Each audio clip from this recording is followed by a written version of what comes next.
사랑하는 성도 여러분, 오늘 하루도 주님의 평안 가운데 거하고 계신지요? 잠시 세상의 소음에서 벗어나 우리 영혼을 살리는 생명의 말씀에 귀 기울이는 귀한 시간이 되기를 소망합니다. 이 말씀을 듣기 전에 잠시 시간을 내어 구독과 좋아요를 눌러주시면 하나님의 귀한 메시지가 더 많은 영혼에게 닿는 데 큰 힘이 됩니다. 여러분의 작은 섬김이 복음의 통로가 될 것입니다. 주님의 이름으로 축복합니다.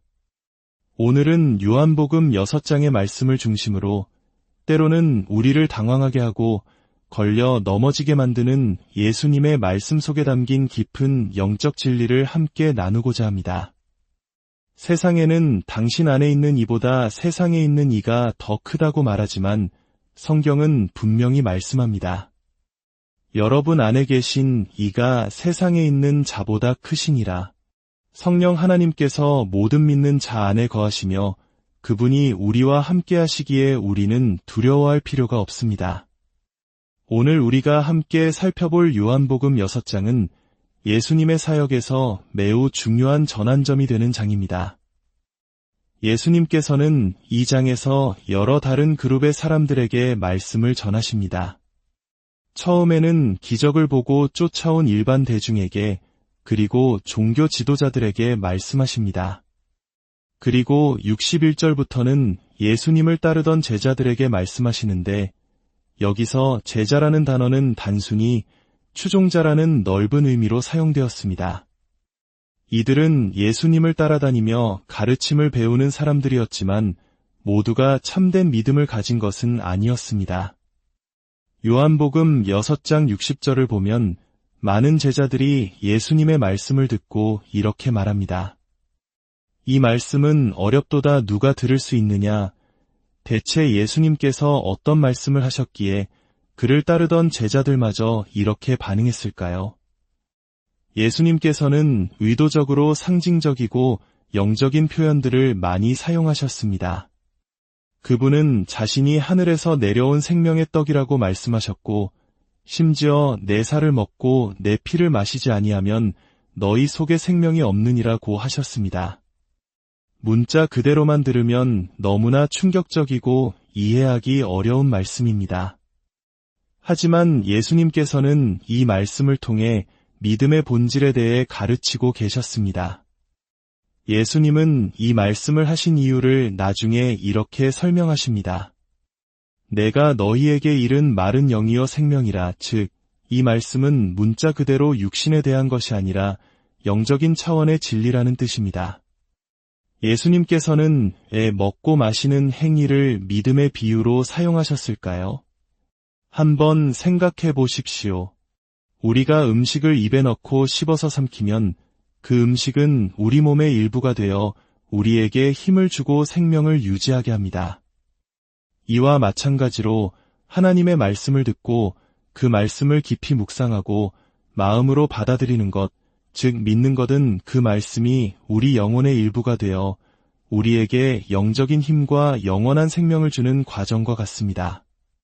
참된 믿음을 가진 자, 들을 귀가 있는 자는 이 영적인 의미를 깨달았지만 그렇지 않은 사람들은 이 말씀에 걸려 넘어졌습니다. 예수님께서는 이것을 알고 계셨습니다. 그분은 이 시점을 통해 진정으로 믿는 자와 그저 표적을 보고 따르는 자를 가려내기 시작하신 것입니다. 성경 전체를 보면 듣는 행위가 얼마나 중요한지 반복해서 강조됩니다. 예수님께서는 복음서에서 무려 8번이나 들을 귀 있는 자는 들을지어다 라고 말씀하셨습니다. 왜냐하면 하나님을 찾는 자에게 하나님께서는 그의 귀를 열어주시기 때문입니다. 이 들음의 신비는 로마서 10장 17절에서 그 절정을 이룹니다. 그러므로 믿음은 들음에서 나며 들음은 그리스도의 말씀으로 말미암았느니라. 저는 이 구절을 묵상하다가 헬라어 원문을 찾아보고는 무릎을 칠 수밖에 없었습니다. 이 짧은 구절 안에 구원의 신비가 담겨 있었기 때문입니다. 원문은 이렇게 말합니다. 믿음은 그 들음에서 온다. 여기서 그 들음은 바로 앞선 구절에서 말하는 주의 이름을 부르는 자는 구원을 받으리라는 복음을 듣는 행위를 가리킵니다. 우리가 진심으로 주님, 저를 구원해 주십시오 라고 부르짖는다면 그것은 이미 우리 마음속에 믿음이 시작되었다는 증거입니다. 그리고 더 놀라운 것은 뒷부분입니다. 들음은 그리스도의 말씀으로 말미암았느니라. 여기서 말씀이라는 단어는 헬라어로 레마입니다. 헬라어에는 말씀을 뜻하는 두 가지 주요 단어가 있습니다. 하나는 로고스이고 다른 하나가 바로 레마입니다. 로고스가 보통 기록된 말씀, 성경 전체와 같은 개념적인 말씀을 의미한다면 레마는 성령님을 통해 바로 지금 나에게 살아 움직이며 선포되는 말씀을 의미합니다.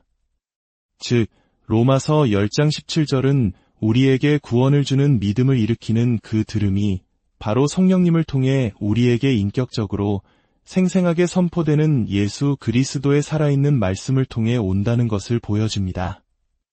이것이 바로 설교자를 통해 복음이 선포될 때 성령님께서 역사하셔서 듣는 이의 마음에 믿음을 심어주시는 원리입니다. 정말 놀랍지 않습니까? 하나님께서 이렇게 일하십니다. 이 들을 귀의 원리는 요한계시록에서도 매우 중요하게 나타납니다. 요한계시록 2장과 3장에서 예수님께서는 7 교회에 편지를 보내시면서 각 편지의 끝마다 이렇게 말씀하십니다. 귀 있는 자는 성령이 교회들에게 하시는 말씀을 들을지어다. 무려 7번이나 반복됩니다. 그런데 놀랍게도 대환난이 본격적으로 시작되는 요한계시록 13장에 이르면 이 표현이 미묘하게 바뀝니다. 13장 9절은 이렇게 말합니다. 누구든지 귀가 있거든 들을지어다. 차이점을 발견하셨습니까? 성령이 교회들에게 하시는 말씀이라는 부분이 빠져 있습니다. 왜일까요? 많은 신학자들은 이것이 환난기에는 교회가 이 땅에 존재하지 않는다는, 즉 교회가 환난 전에 하늘로 들림받는 휴거의 강력한 증거라고 해석합니다. 이 땅의 교회가 주님의 대사로서의 사명을 마치고 떠났기 때문에 이제 그 말씀은 특정 공동체인 교회가 아닌 땅에 남은 누구든지를 향한 보편적인 경고가 되는 것입니다. 이제 다시 요한복음 6장으로 돌아와 봅시다. 예수님의 제자들이 걸려 넘어진 진짜 이유는 무엇이었을까요? 그들이 내 살을 먹고 내 피를 마시라는 상징적인 표현 때문에 혼란스러워한 것도 사실이지만 예수님께서는 그들의 마음 깊은 곳에 있는 근본적인 불신을 꿰뚫어 보셨습니다. 62절에서 예수님은 이렇게 말씀하십니다. 그러면 너희는 인자가 이전에 있던 곳으로 올라가는 것을 본다면 어떻게 하겠느냐?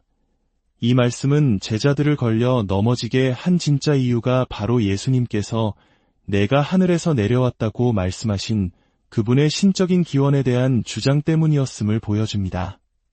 그들은 나사렛 출신의 목수 예수는 알았지만 영원 전부터 하나님과 함께 계셨고 세상을 창조하셨으며 하늘 보좌를 버리고 이 땅에 오신 하나님 아들 예수는 믿기 어려웠던 것입니다. 이것은 오늘날 우리에게도 동일하게 적용됩니다. 많은 사람들이 예수님을 역사상 위대한 스승, 훌륭한 도덕교사, 사랑의 화신으로 존경합니다. 그러나 예수님께서는 결코 우리를 그 지점에 머물러 있도록 내버려 두지 않으십니다. 그분은 스스로에 대해 너무나 엄청난 주장을 하셨기 때문입니다. 나는 세상의 빛이다. 나는 길이요 진리요 생명이다. 나와 아버지는 하나이니라. 나는 하늘에서 내려온 자. 이러한 주장을 한 사람이 만약 그가 말한 그대로의 존재가 아니라면 그는 결코 좋은 사람이나 위대한 스승일 수 없습니다. 그는 의도적으로 사람들을 속인 거짓말쟁이이거나 아니면 자신이 하나님이라고 착각한 과대망상증 환자일 것입니다. 예수 그리스도는 우리에게 선택을 요구하십니다. 그분은 누구십니까? 당신에게 예수님은 누구십니까? 오늘 말씀을 통해 우리의 귀를 열어 레마의 말씀, 살아서 역사하시는 하나님의 음성을 듣게 되기를 기도합니다. 예수 그리스도가 단순한 위인이 아니라 나를 위해 하늘에서 이 땅에 오시고 십자가에서 죽으시고 부활하신 나의 구원자여 주님이심을 고백하는 믿음 위에 굳건히 서시기를 바랍니다. 그 믿음이 우리에게 영원한 생명을 줍니다.